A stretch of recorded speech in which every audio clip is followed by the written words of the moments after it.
A policy is something which can always be changed in one way or another, not only by the system itself, but also by the leading government and politicians and leaders that are currently in power, that are exerting so much influence and tyranny and authority over us with the help of the subordinate and moderate institutions and organizations that we have inevitably become, obviously, their servants and servicemen and victims inside of our own society and household and system, which we have helped create, which we have paved the way to develop and to establish and to exist in one or another. Now we are workers to them,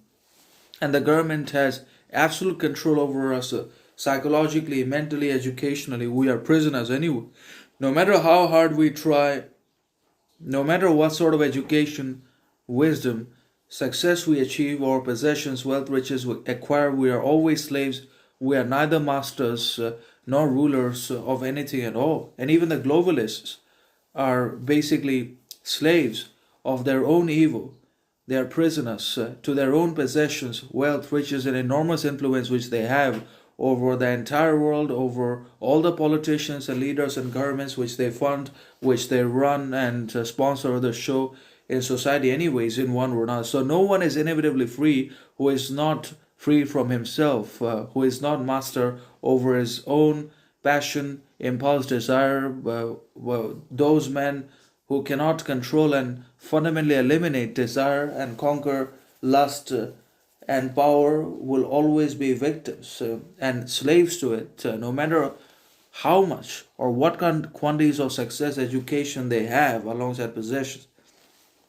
So a policy is something which is temporary always. It can always be either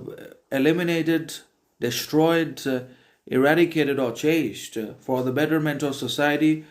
for the improved ends, because if the policies are not changed, then that is not inevitably going to produce consequential ends for the population and intrinsic results for the people, but only will be left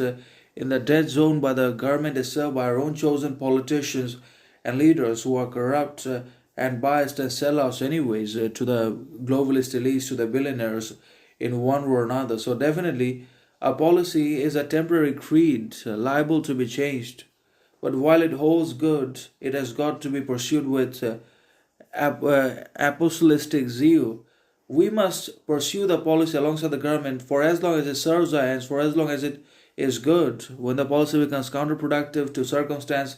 to individual ends, and to social good, then it must be changed, then it must be discarded,